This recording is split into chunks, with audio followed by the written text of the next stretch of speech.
اعوذ باللہ من الشیطان الرجیم، بسم اللہ الرحمن الرحیم۔ رائل کریشنز کے معزز دوستو، السلام علیکم۔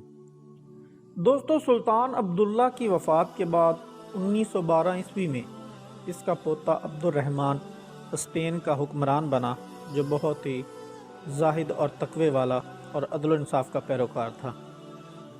دوستو، اس کے دو بیٹے تھے، ایک کا نام حکم اور دوسرے کا نام عبداللہ تھا۔ عبد الرحمن بڑھاپے کی عمر میں پہنچا تو اس نے دونوں بیٹوں میں سے حکم کو اپنا جان نشین مقرر کرنے کا فیصلہ سنایا۔ یہ دیکھ کر عبداللہ کی فطرت نے اس کی عقل پر پردہ ڈال دیا اور تخت و تاج کی ہوس نے اسے اندھا بنا دیا، اور عبداللہ اپنے بھائی کو بادشاہ بنتا دیکھ کر اس سے رہا نہیں گیا، اور وہ ایک روز اپنے محل سے غائب ہو گیا اور وقت کا جو بہت بڑا عالم اور مفتی تھا اس کے پاس جا پہنچا۔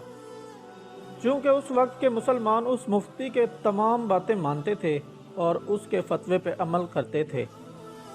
دوستو، عبداللہ نے اس مفتی اور اس مسلمانوں کو اپنے ساتھ ملا لیا اور ان سبھی لوگوں کو ساتھ لے کر بادشاہ کے خلاف بغاوت کا اعلان کر دیا۔ اس نے اپنے باپ اور اپنے بھائی حکم کے قتل کا منصوبہ بنایا اور یہ کام ان مسلمانوں کو سونپ دیا جو اس وقت کے مفتی کے تابع تھے۔ چنانچہ وہ لوگ دن کے وقت بادشاہ کے دربار میں پہنچے اور ان میں سے ایک نے کہا، اے بادشاہ سلامت، ہم آپ کو اور آپ کے بیٹے ولی عہد حکم کو قتل کرنے آئے ہیں۔ دربار میں سناٹا طاری ہو گیا۔ عبد الرحمن دور اندیش انسان تھا۔ وہ سمجھ گیا کہ سازش کی ایک کڑی معلوم ہوتی ہے جو اسپین کے کسی نہ کسی گوشے سے سر اٹھا رہی ہے، اور یقیناً یہ لوگ کوئی راز فاشاں کرنے آئے ہیں۔ چنانچہ عبد الرحمن نے ان سے پوچھا کہ تم کو ہمیں اور ہمارے بیٹے کو قتل کرنے کے لیے کس نے بھیجا ہے، اور اس کی کیا وجہ ہے کہ تم بڑے دربار میں آ کر ہمیں للکار رہے ہو؟ انہوں نے جواب دیا کہ اے بادشاہ سلامت، ہمیں آپ کے بیٹے عبداللہ اور مفتی صاحب نے بھیجا ہے، ورنہ ہمارے اندر آپ کے خلاف بغاوت کرنے کی جرت کہاں تھی؟ ہم اس مفتی کو اپنا عالم سمجھتے تھے اور اس کے فتوے پر اعتماد کرتے تھے، اور یہی وجہ تھی کہ ہم لوگ اس کو مانتے تھے، لیکن اس نے ہم سب کے سامنے یہ ثابت کر دیا کہ علم اور ایمان کا آپس میں کوئی رشتہ نہیں ہوتا۔ جو علم ایک عادل بادشاہ کو قتل کرنے کی اجازت دے تو اس سے اچھا ہے کہ بندہ بے علم ہی رہے۔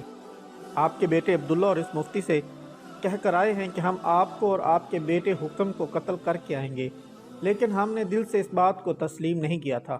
بادشاہ سلامت، ہم کسی انعام کے لالچ میں آپ سے یہ مخبری نہیں کر رہے، ہم تو بس اسلام کی عظمت کی خاطر یہ راز آپ کے سامنے فاش کر رہے ہیں۔ آپ کے آس پاس سلطنت کے خلاف بغاوت شروع ہو چکی ہے، اور یہ بغاوت اس تخت کے لیے ہے جس پر آپ بیٹھے ہوئے ہیں۔ بغاوت ابھی شروع ہوئی تھی کہ بادشاہ نے ایک بہت بڑا فوجی دستہ بھیجا اور انہیں بے خبری کی عالم میں پکڑ لیا۔ باغیوں نے ہتھیار ڈال دیے، عبداللہ اور مفتی صاحب پکڑے گئے۔ عبد الرحمن نے دونوں کو قید خانے میں الگ الگ کمروں میں بند کرنے کا حکم دیا۔ ان کے جرم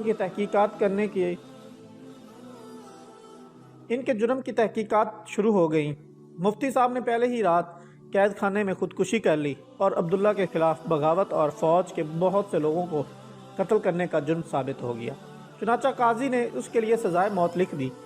عبد الرحمن، جو اس وقت کا بادشاہ تھا، اپنے بیٹے کی سزائے موت پر اپنی مہر ثبت کرنے لگا تو عبداللہ کے چھوٹے بھائی حکم نے اپنے باپ سے گزارش کی کہ وہ آخر آپ کا بیٹا ہے اور میرا بھائی ہے، اسے بخش دیا جائے۔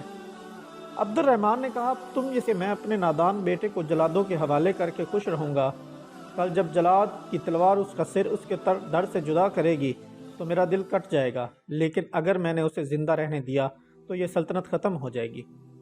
عبداللہ کے مرنے پر صرف میں روؤں گا، تم رو گے، تمہاری ماں یا تمہاری بہن روئیں گی، لیکن اگر وہ زندہ رہا تو پوری ملت اسلامیہ کی تاریخ روئے گی۔ اگر میں آج اس کو بخش دوں گا تو میرے مرنے کے بعد تم دونوں کے درمیان بے وجہ جنگ چھڑ جائے گی، تم دونوں کی توجہ ملک اور قوم سے ہٹ جائے گی، اور تم ایک دوسرے کے تخت کو الٹانے میں لگ جاؤ گے اور زبردستی ایک دوسرے سے بادشاہی چھینو گے۔ ایسی قومیں گزری ہیں جنہوں نے ایک آدمی کی ہوس نے تاج و تخت کو تباہ کر دیا ہے۔ سزا صرف ان لوگوں کی نہیں ملتی جو حکومت کے لالچی ہوتے ہیں، بلکہ ان کو بھی ملتی ہے جو حکومت اور اپنی قوم کے لیے بہت سنسیئر ہوتے ہیں، وہ بھی ساتھ میں کچلے جاتے ہیں۔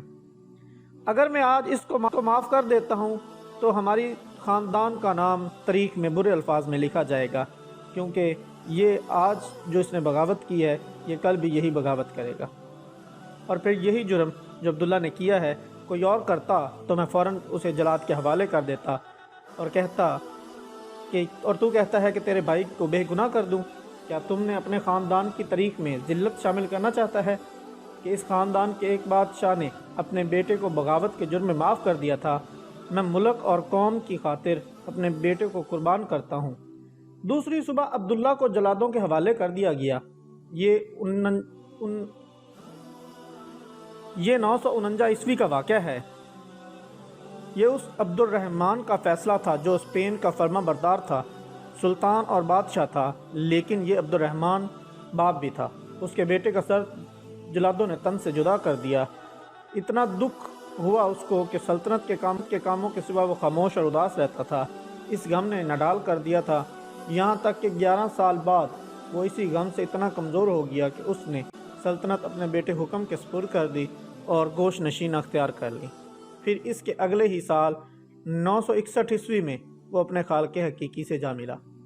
دوستو یہ تھی ہماری آج کی ویڈیو، امید کرتے ہیں آپ کو پسند آئی ہوگی۔ ویڈیو پسند آنے کی صورت میں ہمارے چینل کو لائک کریں، سبسکرائب کریں اور اپنے دوستوں کے ساتھ شیئر کریں۔ اللہ حافظ۔